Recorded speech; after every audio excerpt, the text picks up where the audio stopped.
Hey campers, George here, back in the man cave. Whoop. So here I am, just hanging in the man cave, doing some research and stuff on knives and that. You know, I'm working on those videos so that I can learn more about knives and stuff.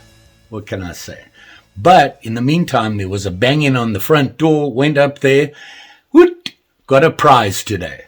So thought I'd share it with you quickly. Something that I've been thinking about. I've been seeing a lot of it, been talking about knives and things and what I do with knives.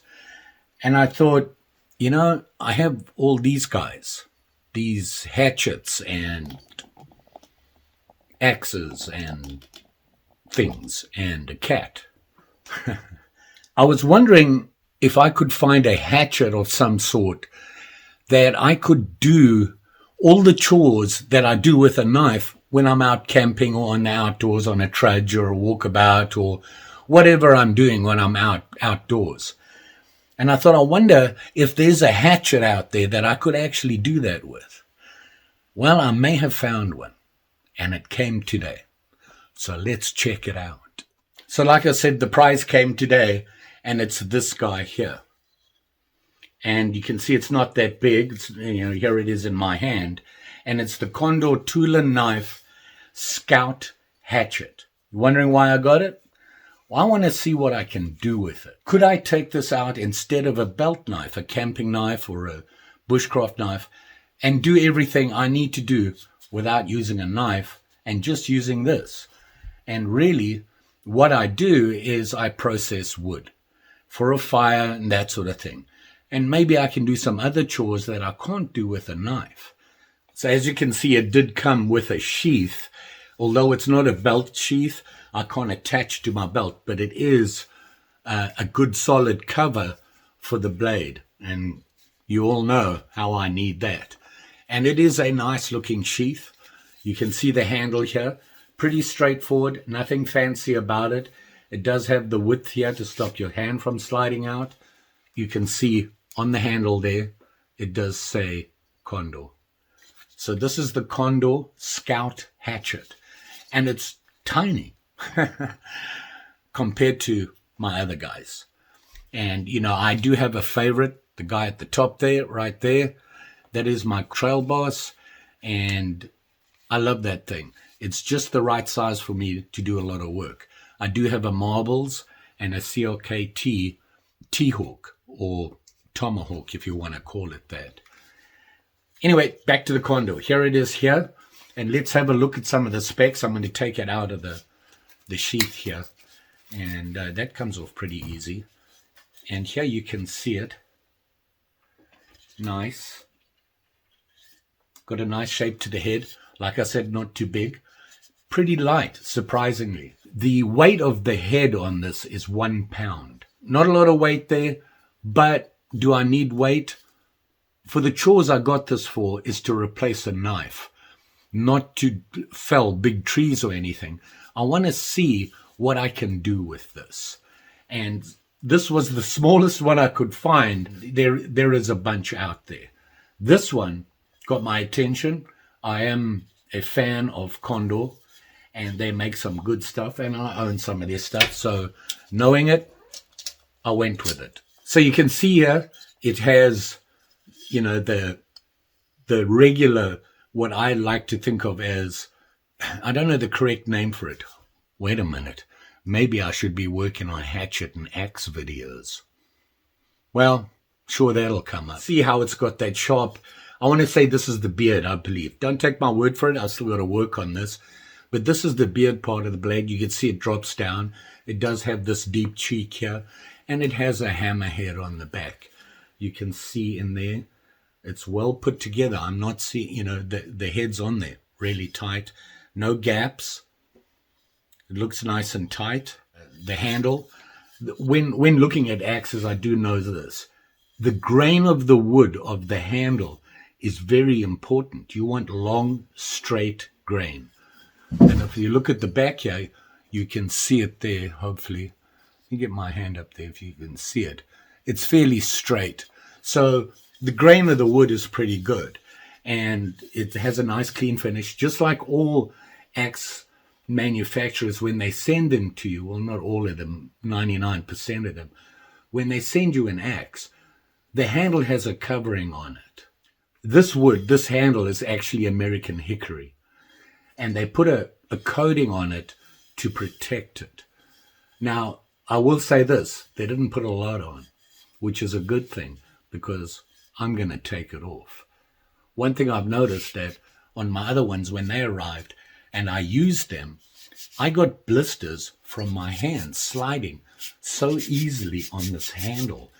And I thought, that's just a bad design, but it's not. It's the coating that they're putting on. So what I've done with all my other ones, and if you've seen those videos, is I scrape off that coating and then get some boiled linseed oil and give it a good soaking. What a difference that makes. Your grip is so much better. Even with this coating on, and you have this bulge at the back here, your hand still tends to slip real easy on it. So that's something you should consider if you're going to get yourself an axe or a hatchet. The actual blade itself. Let's see some measurements here. And here you have the chair. So the actual blade, 2 3/4 inches, I would say. Let's see what they say. They say blade length, 2.68 inches. And the blade itself, the head, high carbon steel, 1045. So not bad. From the very end to the top of the axe, 11.5 inches. So, like I said, it's not that big. Weight-wise, the head, 1 pound. With the handle, it'll be just over 1 pound. How sharp is it? It could be sharper. It's not a very good edge to it at all. So I'm going to have to do some work there. And the other thing you want to look at is, depending on what you want to do with your axe, is what you want in the head. And that is the shape right there. If you look down there, you see this shape? Kind of important. The wider the shape, it's a splitting axe, because you have that wide width. When you go into the wood, it forces it apart. Do I want a splitting axe? Not really. This is good enough to split fairly small wood that I'm going to be using to processing a fire. But it's still a little bulgy here for what I'm thinking if this is going to replace a knife. Obviously, I've got to get a better edge on that. So maybe I'll work on an edge first and see how it works, and see if I have to do something here, like maybe grind this down a little bit to make it more sharper. But we'll see how it goes. When I looked at it first, I thought it was bigger. When it arrived, I was like, wow, that's a lot smaller. And then I had another look at the specs on it. But am I disappointed? Not at all. It feels good in my hand. There you go. Condor Scout Hatchet. I like the look of it. I like this look here. Pretty happy with it. Let's have a look at the sheath. See, here's the sheath here, and you can see basically it just protects the blade of the axe from you damaging it and it damaging you. It's good thick leather, well made, solid. You can see on here it says Condor there, so you can see that. And on the back, we all know where Condor makes their stuff, El Salvador. And it has good solid rivets in here. See, no problem there. And it has a snap on it here, which looks pretty healthy. It's a big, strong snap. It even says Condor on the snap.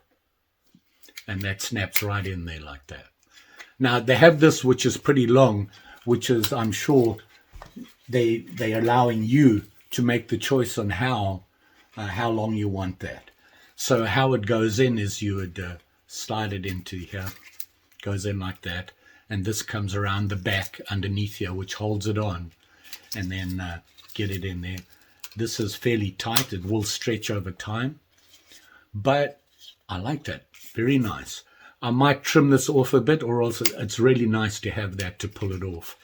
And it gives you good leverage on it. See how it sits on there. Nice sheath. Really nice sheath. It does have a lanyard hole in here. Can you see that? You might be able to use that to secure it to your pack, or however you're planning on carrying it. Like I said, it's not designed to go onto a belt. It doesn't have a place for you to mount it on a belt. But this is small enough to throw in your pack. The first thing I want to do really is, I was trying to decide whether I want to do the handle first or sharpen it. And I think right now I'm going to give it a couple of swipes on my hockey puck. And the trick is they've already given you the angle. Now there are, people, the masters out there say there's certain angles that you should be doing when you're doing an axe. I'm not sure what they are, and I wouldn't know how to get that exact angle. But I'm going to use their angle that they used. And all I'm going to do is I'm going to brace this as best as I can.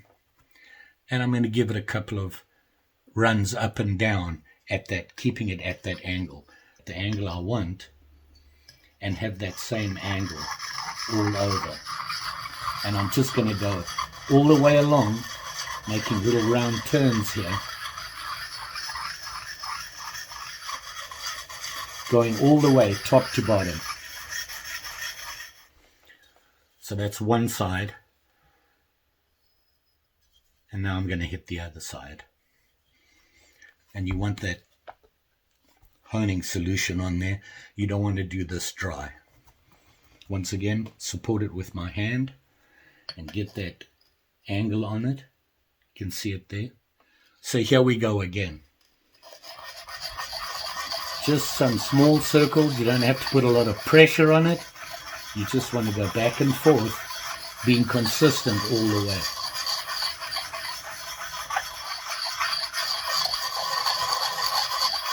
And don't forget, top to bottom. Make sure you get it all the way.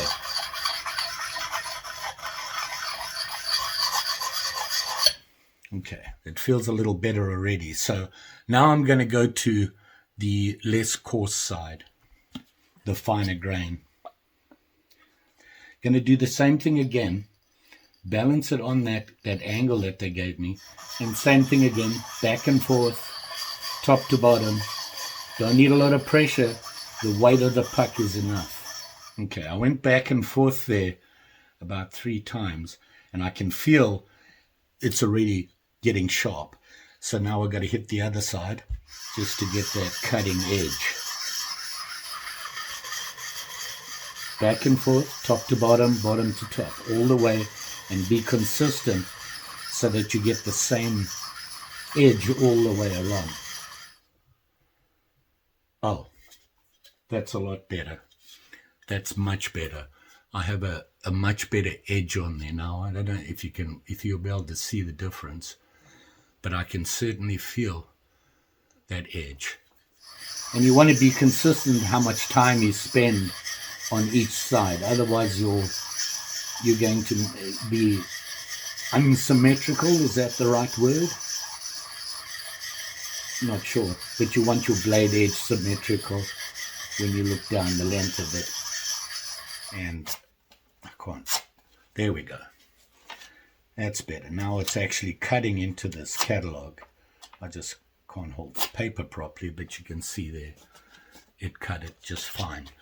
So we have a better edge here. I feel a little bit better about that. And then, once I've used it a little bit, I've seen what I can do with it. If this needs to be, you see this shiny edge here, I'll probably have to bring it down a little bit more to get a little bit tighter angle. Right now the angle's there, maybe bring a little bit tighter, which give me a little bit depth here, which, if you read about axes, the wider the angle, the better the splitting axe. And maybe I'll do a video on that and show you what I found out about it. Next up, got to clean that handle up, and that's going to take a while. So how do I take that stuff off? It's not brain surgery. All you need is something just to scrape it off. You don't want to cut into it. You just want to scrape it off. It's just, I'm not even sure. It's like a varnish that they put on, and I'll show you what I mean. So I'm going to use my trusty opinel that I always have on me that I've destroyed. So all I'm going to do is just scrape it off. And if I go like this, I'll show you. Can you see that? That's the stuff that they put on. So let me show you what it looks like right now. And you can see, well, maybe not. I've scraped a little bit here. Can you see it coming off here? It's getting a little lighter. But putting on linseed oil, not only does it protect the wood, it really gives you a nice grip, a natural grip on it. Not sticky, it's just, I don't know how to explain it, but you just get a really good grip on it. And it brings out the grain of the wood as well. It really does a nice job. Big fan of that stuff. Use it on all my wood handles and on the axes and on my knives. And all you got to do is just work your way through and get all, you can see it all coming off right now. One thing I did forget to mention is that the handle actually has a lanyard hole in it, and you can see it there. And you can probably see the difference there. See how lighter that is there? I've scraped that off, and you can see it's a little darker on that side. My lighting doesn't help. It's really important to get this cleaned off as best as you can. Obviously, where the end of the handle is here, where they put that stuff on, it's really soaked in there. And you need to be able to do that with the linseed oil as well. This is where most of it's going to go in. It really soaks in here, and that's when you want it. That's where you really want it as much as possible to soak in. And it really stops the blade from splitting. So here you can see I've cleaned it off.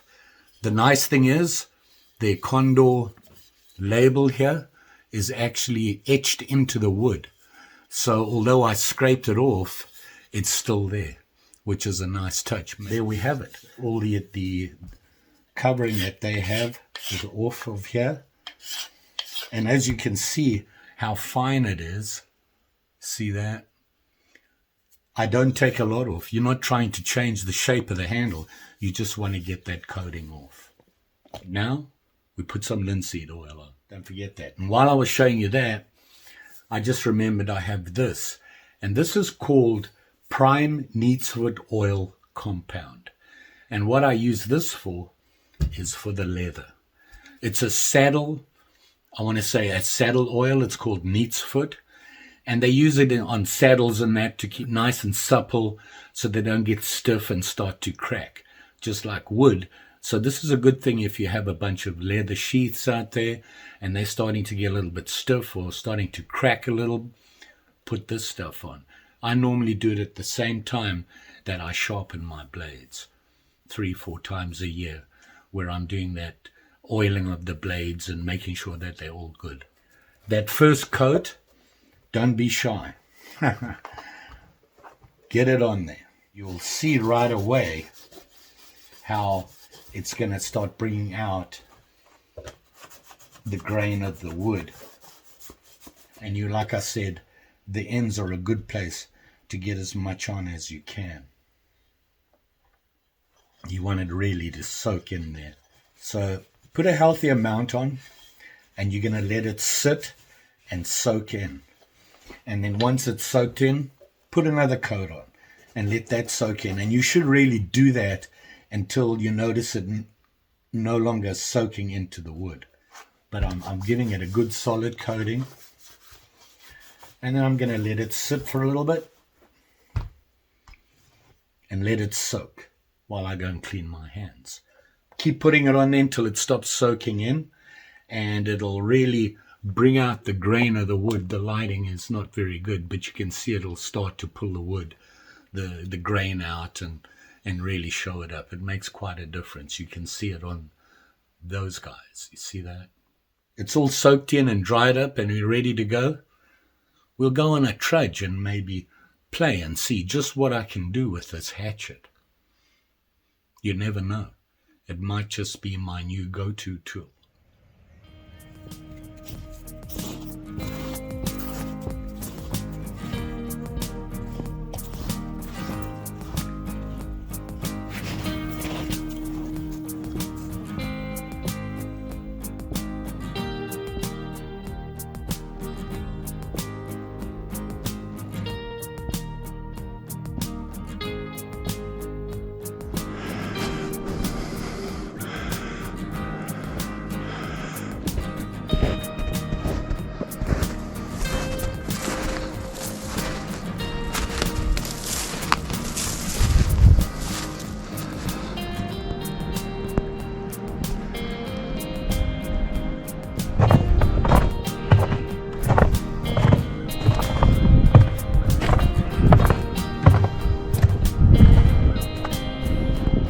Cannon River.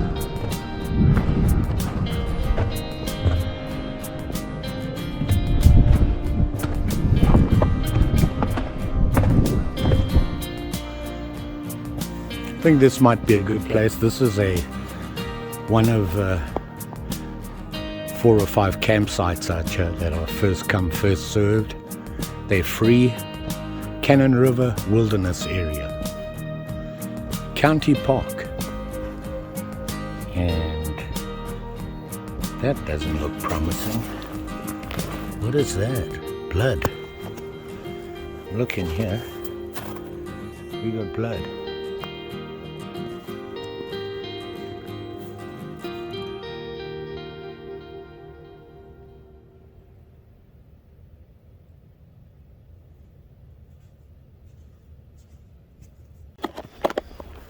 This looks like a good place to stop. It looks like somebody had a little camp here.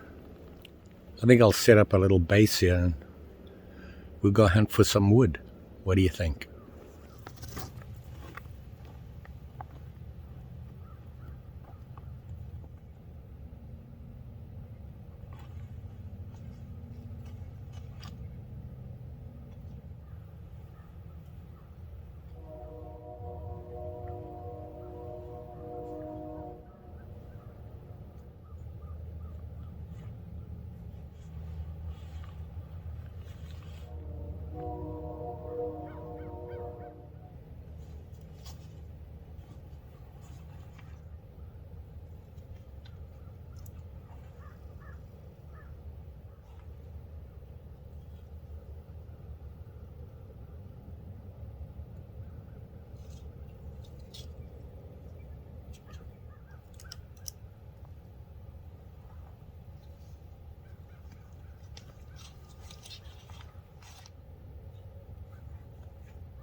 So as you saw, I hung my pack on the tree. I like to do this. I don't like to put it in the snow. It tends to get wet. Never a good thing. Love this pack. The only issue I have with it is that it doesn't have a loop or anything to tie onto on the top. The loops are on the sides here, so I have to tie it, but it works. You can see I have the Scout hatchet just hanging off the back. Got it through the suspension loop, and I have 2 rubber bungees that came with the pack in the molly on the side. This thing is light, just over a pound. Small, compact. I could have put it in my pack. I just chose to leave it outside. Why? Because it looks cooler that way. Let's go find some wood. I'm looking for some wood that I can clean up a bit so I can do some trimming with it. Clean it up, chop it off, and then maybe take it back to the camp and do some carving, splitting, that sort of thing with it. Problem I'm having is that all the wood down here has been down for a long time. We had a tornado come through here about 2 years ago, tore up a bunch of trees. And they've been out here in the elements. The wood's really dry, very brittle. But we'll give it a go.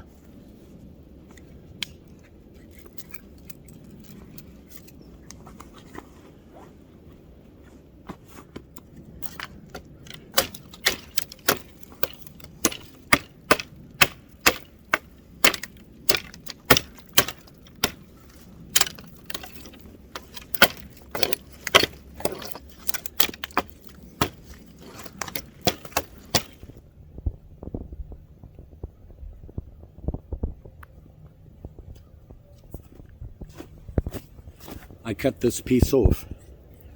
This is not going to be a very good example, unfortunately. The wood out there, it's either punkified or it's so dry you can literally snap it with your hands. So maybe we can do something with it. Just trying to decide what. If I had a knife, this would have taken a saw. My knife, I could have probably battened through it. Not ideal. But I would have used a saw. I carry a folding saw with me when I have my knife. It's not a very big piece. It's about just over an inch, which is what I'd be looking for if I had my knife and I was going to build a fire. So let's play with this piece of wood. It's going to try a couple of things.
You can get a point out of it for a spike.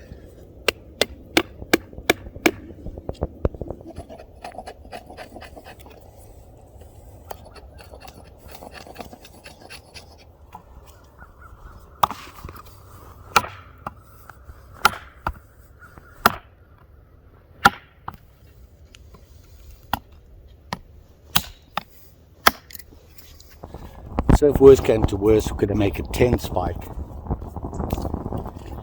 Definitely could be sharper, and I think I'm going to have to really get this a little thinner if I want to do anything that a knife does. I'm going to need a thinner blade. I mean, it'll get the job done.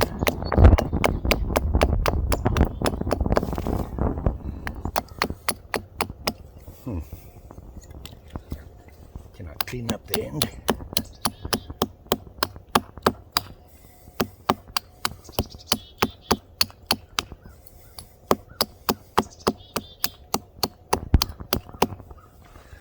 And I could round it off a bit. And for a 10 spike, that would probably work.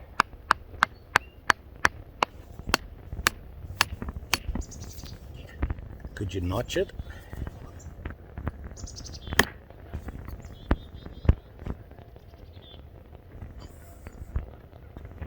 Wow. Yeah.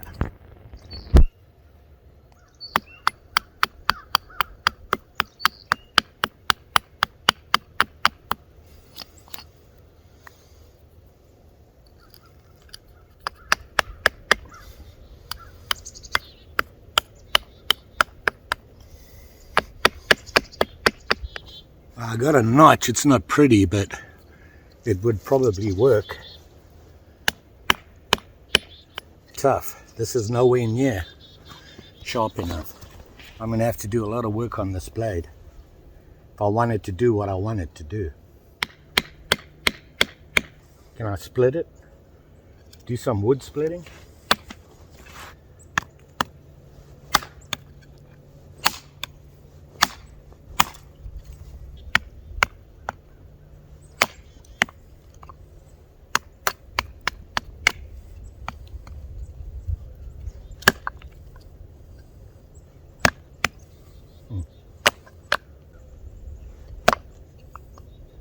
Nope.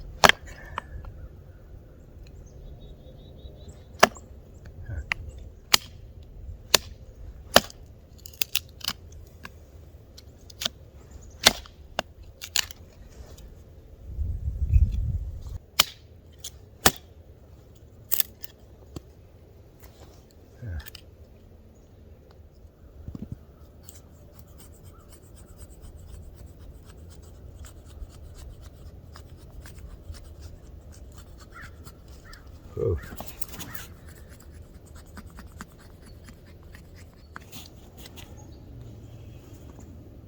That's about as good as I can do with this blade. Well, I don't know. The one thing I did notice, see this? How fat it is here? It gets really thin in the middle here, right where that condor is, and it makes for a tough grip. It's almost too thin, but you know, I can see why. Could you put a bigger handle on there? A wider handle? I don't know. That's the biggest thing that bothered me. I really felt like I was struggling with how thin this is. The blade issue is obviously I didn't even get it close to being sharp enough. I didn't do as good a job as I thought I did. So that's going to need some work. Get a little deeper in here, in the blade here, and thin it up a little bit more and give maybe a more sharper definition deeper into the cheek. So this silver part, you can see where it's been ground down, would probably be lower with less of an angle, just to bring this whole thing a little bit thinner. I think another thing is that I'm used to my marbles hatchet, which is a little bigger than this and a little heavier. When I was trying to split that piece of wood, and don't get me wrong, it's a hard piece of wood. That was half the problem. The other problem was I couldn't get this to get into it, just to sit in there so that I could lift them together and hit them down onto the log. What was happening was when I did that, this tended to bounce out, which to me indicates a sharpness issue. I think it's small enough and you can do enough with it where, would it replace a camp knife? It would need some work, definitely on the blade. If you want to do some more delicate stuff and carving, have to fix this blade. I'm going to have to do some reading and watch some YouTube videos. One of my favorite channels, by the way, is Cold Cracker Bushcraft. He has some excellent stuff on his channel. You might want to look him up. I'll put a link below. He just did something on choosing the right axe or hatchet for the job. And that was interesting to hear him talk about that and how he makes his choices. I'm a novice with an axe. I haven't used an axes enough to be a true judge. That's unfortunate. But maybe I'll look at this again. I have to I have to put more linseed oil on the handle. That felt a lot better. The grip was better, but I need more. There's not enough. It's already dry. I need to put some more on. And this blade is going to take some work. So maybe I'll do that and then we'll revisit it again. I think this is a great scout axe, literally for scouts, young kids learning axe work. Great starter axe for them. They'll be able to do enough with it to get a feel for what an axe is used for. And I think to split, the weight of this will limit the size. If you get a little bit too big, you're going to have to batten it to split it. The little hammer on the back here, I think is a great thing for tent pegs, that sort of thing. I like the style. These dips here, I like that. I like that idea. It makes me feel that there's a lot more grip and support here. Overall, it's not bad. It's well made. There's no gaps, no nothing. It's a good tight fit, the head. And I think if you get it sharp enough, this would work great. I think it's time for me to start looking into axe information. Could I strike a ferro rod with this? Okay, I've got my Eric's Light ferro rod. I've been using these guys for the longest time. I have 3 or 4 of them, and they're pretty big and thick, reasonably priced, and they work. They strike fairly easily. So let's see if we can do it with this. There we go.